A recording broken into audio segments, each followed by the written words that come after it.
In today's episode, reject my idea and then praise the dumb idea from the boss's daughter? Sure, let's do it her way. Jim won't cancel me and makes me read my contract. Apartment complex rented my apartment while I still had an active lease. So let's get started. Reject my idea and then praise the dumb idea from the boss's daughter? Sure, let's do it her way. So, back when I was a university student, I got hired for a summer vacation position at a dog training school to design and maintain their website. It was kind of one of those scammy sorts of certifications that would never land anyone a job anywhere, but it was a thing and the school was actually fairly popular. Now, this was back in the day before MySpace, where GeoCities websites were our own little touch on the internet. If you are young enough to never have had the pleasure of visiting a GeoCities site, here are a few of the common themes. Like the Dawson's Creek theme? Not for long. Because your inner ear canal is going to be eviscerated on half the ones you visit with, so open up your morning light being shouted at you. All the fonts. All of them. From Comic Sans to Times New Roman, you're going to see them all. Wait, all those fonts are visually appalling. Better make a giant slurry of colors the background to balance it out. And let's top all of that off with some low-res low FPS GIFs. Utter perfection. Anyway, I was an actually competent web designer, and it was clear that their official website was made by a not-so-competent web designer. It was basically a GeoCities site, hosted off GeoCities, which somehow made it worse. That's kind of why they hired me. A lot of their graduating customers in the final survey called the homepage a total mess. The daughter of the owner of the company had designed it, and she was not happy that people disapproved of her work. You see, I was the poor B***starred in the position of cleaning up her crap, and I really did make a valiant effort to be civil about my job, essentially boiling down to undoing her job. You have to understand here that at the end of the GeoCities era, people were beginning to realize that visitors to our websites didn't want to have seizures upon opening them, and the web in itself was gradually moving more towards simplicity. Drop-down menus were all the buzz, especially because high-speed cable was not yet popularized, and nobody wanted to load an abomination that reminded them of that god-awful teeny drama with kids who had thesauruses in their back pockets. The owner's sweet baby girl had also apparently caught wind of what they were paying me, which she thought was far too inflated. Their course salespeople were making half the hourly that I was making, so why did they need me when they had her? The shithead drove a brand new Volkswagen New Beetle, so obviously she wasn't hurting for money, but I digress.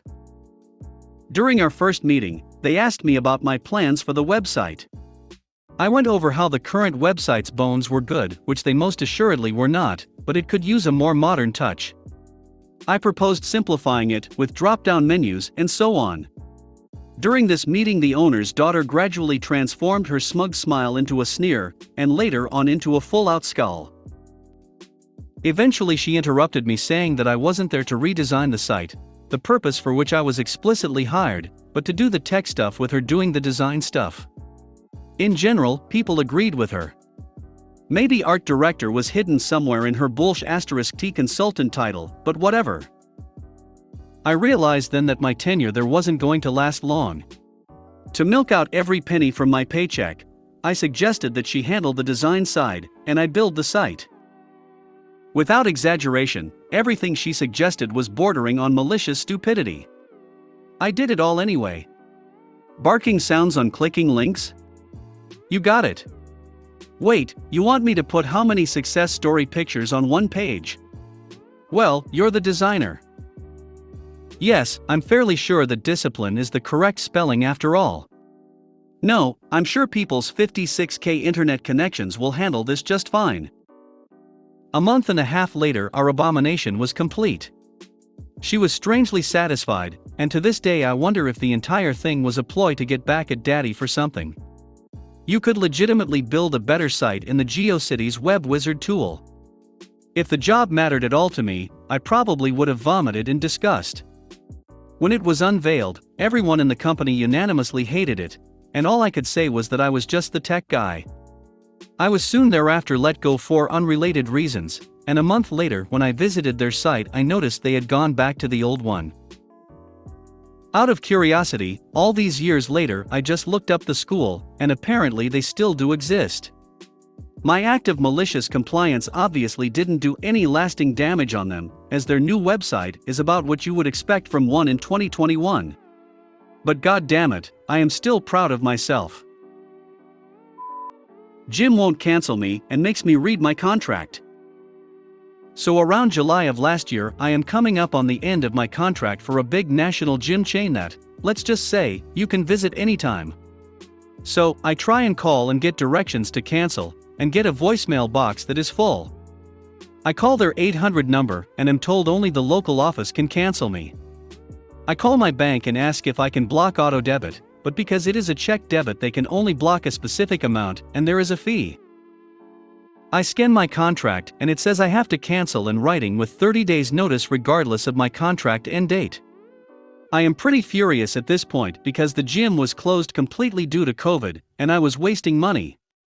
I hadn't been too concerned while my contract was going, but now I just wanted to end my association with them. I write the letter with my membership number, email, and phone number, and send the letter certified with my fob. 2 months later, I notice I am still being charged, and they have billed me an additional $60 for my annual access fee. Now I am livid. I find the customer service email and explain the situation with specific dates of calls, letters, and attempted visits to the office.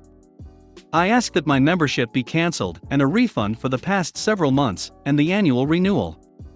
I receive a rather curt response saying they will start my cancellation, but I will have one more monthly charge because there is a 30-day notice. I respond asking them to read my message and see that is what I did already by mail. Apparently the local manager has been letting mail pile up as they don't even have someone at the office part-time. No one has seen my letter. I say this to the email rep. She asks me to read my contract and states that even if I can demonstrate the letter was sent I would still be on the hook for the 30 days and the annual fee. She says I need to read my contract if I have any questions. And I do. Turns out, near the end of this very long document, is section 20.1, which states the following. Unexpected events. We are not responsible if members cannot use our club, because of an event caused by a natural force, such as a fire, or a flood, or a road or building closure or something similar beyond our reasonable control. If this continues for more than 30 days, then either you or we may cancel this agreement immediately by written notice. No fee will apply. So, I respond with this new knowledge I have and point out the gym had been closed 90 days prior to my original letter, and even greater than my email cancellation request. I also threaten the following if they don't refund me back to my original contract end date. I will pay people I know to picket their gym. I will hand out flyers telling people about this provision of the contract so others in the middle of contracts will be able to cancel without a fee. I will publish an article in our local online newspaper about the trouble I have had offering advice to others. And I make it clear that I have all the documentation including phone statements to prove it is all true. 3 days later I was called by a regional director with an apology and a full refund of over $240 that had been inappropriately taken, and a little extra. For those wondering, I am sharing this now, because I understand many people in California where the lockdown was more strict have gone through this, and they deserve to know how not to be abused. And remember, if someone tells you to read your contract, do it. Apartment complex rented my apartment while I still had an active lease. Arkansas has well-known laws that lean heavily on the side of the property owner, which leaves the renter pretty vulnerable to owners who want to be difficult to say the least. Or at least they did when I lived there. I doubt much has changed since. So I move into town and find a 2-halves apartment, intending for it to be a short period of time while I scout the town and look for a more permanent place. As for paying rent, they couldn't take an automatic monthly check from my bank or charge my debit card monthly. It had to be a paper check from me, with a 4-day late fee window. I hate writing checks and I had the cash, so I paid out the 12-month lease all at once. I find a great place about 6 months later, thinking I'll just break my lease and pay the extra 1 month penalty and walk away from my apartment. I call and let them know I'll be moving out. Long conversation short, the way the lease is written makes you think that's how it works, when in reality, at a second or third read, I'm still liable for the entire 12-month lease, and to break the lease essentially adds a 13th month worth of rent money. Knowing that up front, why anybody would break a lease is beyond me. So at this point I've already made the deposits on my new place when all this comes to light, so I'm stuck with 2 places. I tell the apartment complex I won't be moving out, figure I'll just go ahead and let the lease run out, set the AC to 80 and open the breakers to keep costs low. I slowly move my stuff to my new place since I have plenty of time now, and in the end I leave behind my ironing board and iron just to leave something, and I never really use them anyways. About 2 months later I get a call from the power company asking if it's okay to transfer power into somebody else's name. Shocked, I reply, absolutely not, while laughing a little on the inside. I decide to give it a day before I call the apartment complex. First thing the next morning I get a call from the apartment complex, and with a super snarky entitled tone I hear, "We need you to drop the power from your name so the new tenant can take over and move in." I explain that I still have an active lease on the place and can't fathom why they'd rent it out. She accuses me of abandonment and therefore she is allowed to rent the apartment. My reply went along the lines of, "I rent that apartment with the sole intent of having somewhere to iron my clothes. Did you not see my iron and ironing board there?" She said she did, and she took it to the office to get it out of the apartment. We go back and forth on the semantics for a little. I let her know that I'm open to receiving a refund to the date on the new tenant's lease, and at that time I'd be happy to drop my name from the power. She refused and the call ended with getting her boss's number from corporate.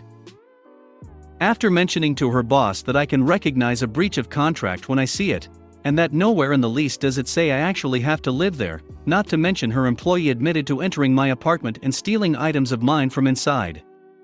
She quickly assured me they are putting a check in the mail that day refunding my money to the first of that month, and told me I could go to the office to pick up my iron and board anytime. Yes, I know they could have run up the power bill, but they'd only be able to do so much really, and a few days isn't that huge, and they didn't do it anyways. Even if they had, it would still be worth the expense considering the refund. Thanks for watching.